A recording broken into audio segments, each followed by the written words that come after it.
ছাইরা দিতে আরো কষ্ট। আমি রিভিউ করতে যাচ্ছি আফরান নিশো, চঞ্চল চৌধুরী এবং পূজা চেরি অভিনীত এবং রেদওয়ান রনি নির্মিত এবার রোজার ঈদের সিনেমা দমের ট্রেলার রিভিউ। দম কি পারবে এবার রোজার ঈদের বড় বড় সিনেমা, যেখানে রয়েছে বিগ বাজেটের সিনেমা প্রিন্স ও রাক্ষস, রয়েছে পরিবার কেন্দ্রিক সিনেমা বনলতা এক্সপ্রেস এবং মাস্টার মেকার রায়হান রাফির সিনেমা প্রেসার কুকারের বিপরীতে তার দাম ধরে রাখতে। কি বলছে এই সিনেমার ট্রেলার, আসুন জানা যাক আমাদের video.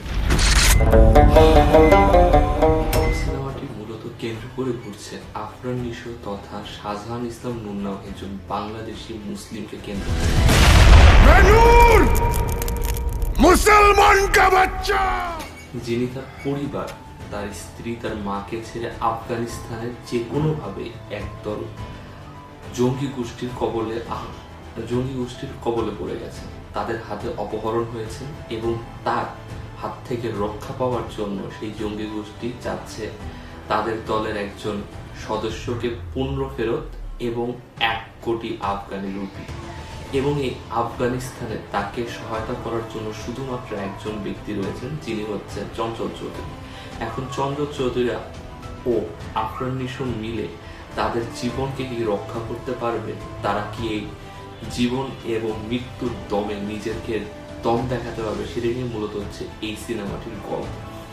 This is one of our hostages, Shahjahan Islam Noor. If our leader Baharuddin is not released within the next 2 days, we have no other option but to kill him as well. সদস্যকে পূর্ণ ফেরত এবং 1 কোটি Afghani rupee. এবং এই আফগানিস্তানে তাকে সহায়তা করার জন্য শুধুমাত্র একজন ব্যক্তি রয়েছেন, যিনি হচ্ছেন চঞ্চল চৌধুরী।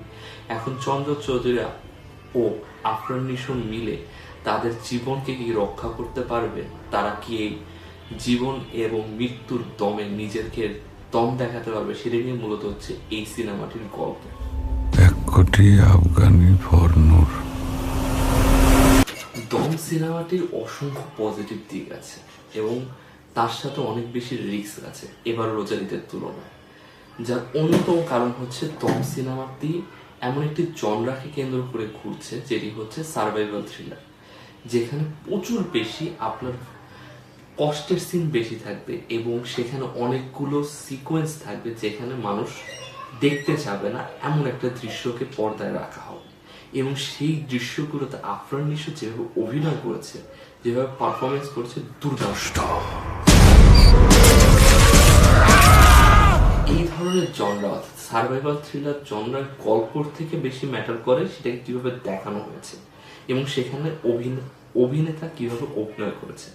এখানে যদি আফরান নিশোর ক্যারেক্টার আর দেখেন আপনি টিজার এবং ট্রেলার মিলিয়ে, আফরান নিশো গ্রামে খুব হাস্যোজ্জ্বল একজন যুবক, যিনি সদ্য বিবাহ বন্ধনে আবদ্ধ হয়েছেন। তিনি গ্রাম থেকে যখন আফগানিস্তানে আসছেন, তিনি যখন ওই এনভায়রনমেন্টের ভিতরে আটকা পড়ছেন, তিনি প্রথমে পাগলামি শুরু করছেন। তারপর সেই ভয় পাগলামি তাকে ধীরে ধীরে পুরো বরফের মতো, পাথরের মতো শীতল অবস্থায় নিয়ে গেছে। তিনি বুঝতে পারছেন না কি করবে এবং সেখান থেকে তিনি ধীরে ধীরে ধীরে ধীরে তার মধ্যেকার রেবেলিয়ান্স ভার্সন বের হয়, যে সে এবার তার জীবনকে বাঁচানোর জন্য যুদ্ধ করবে। সে আফগানিস্তানের মানুষের বিরুদ্ধে যুদ্ধ করে যে কোনোভাবে বের হওয়ার চেষ্টা করবে এবং সর্বশেষ সে তার জীবনের জন্য কিভাবে লড়ছে। এই যে 4টা পোর্শন বা একটা মানুষের 4টা চরিত্রকে এত সুন্দর করে সার্ভাইভাল থ্রিলারের মধ্যে দেখানো হয়েছে, এখানে অভিনয় বলেন, এখানে টেকনিক্যাল কাজ বলেন, দুটি দুর্দান্ত ভাবে দেওয়া হয়েছে। কারণ দুটির একটি যদি ফল করে, আপনি সেই যে সিচুয়েশনটা বা সেই যে অবস্থা বা সেই যে পরিস্থিতি তৈরি করে দেখা হচ্ছে, সেটার সাথে কানেক্ট হবেন না। এই টিজার এবং ট্রেলার দুটি যদি আপনি ভালো করে দেখেন, সেই পরিস্থিতি, সেই সমস্যা, সেই কষ্ট, সেই পেন, সেই আফরান নিশোর চেষ্টা, আপনি এই ট্রেলার দেখে হুক হয়ে থাকবেন। কারণ এটা টেকনিক্যালি এবং অ্যাক্টিং ওয়াইজ এতটাই ভালো মেক করা হয়েছে।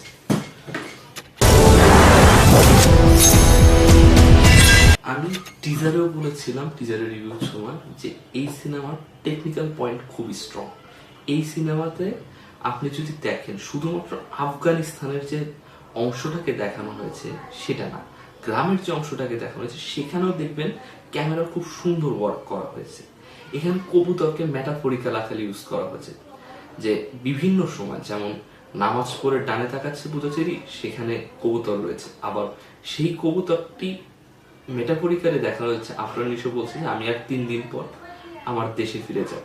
এখানে কবুতরের মেটাফরিক্যাল খুব সুন্দর ইউজ করা হয়েছে। এখানে যে মিউজিকগুলো ইউজ করা হয়েছে, একটা গান এবং 2টা ভিজিএম ইউজ করা হয়েছে, 3টাই খুব সুন্দর। এবং তার সাথে যে দৃশ্যপটগুলোকে দেখানো হয়েছে, যেভাবে বিল্ড আপ করা হয়েছে প্রতিটা সিচুয়েশনকে, সেটা খুব সুন্দর। সেটা দেখে আপনার মনে হবে যে আপনার ভিতর এই যে মানুষটার জীবন কি কি পরিস্থিতির ভিতরে যাচ্ছে, সেটা দেখার জন্য আপনাকে আগ্রহ করে তুলবে। প্রত্যেকটা টেকনিক্যাল পয়েন্ট, মিউজিক বলেন, সেটা ডিরেকশন বলেন, সেটা অভিনয় বলেন, সেটা দৃশ্যপটগুলোকে বলেন, এবং সিকোয়েন্সগুলোকে যেভাবে সেট আপ করা হয়েছে, যেভাবে এডিট করা হয়েছে, যেভাবে মেটাফরিক্যাল ডায়লগ, মেটাফরিক্যাল অবজেক্টের মাধ্যমে দেখানো হচ্ছে, সব দিক দিয়ে বলা যায় এবার রোজার ঈদের one of the best content হতে যাচ্ছে এই সিনেমাটি।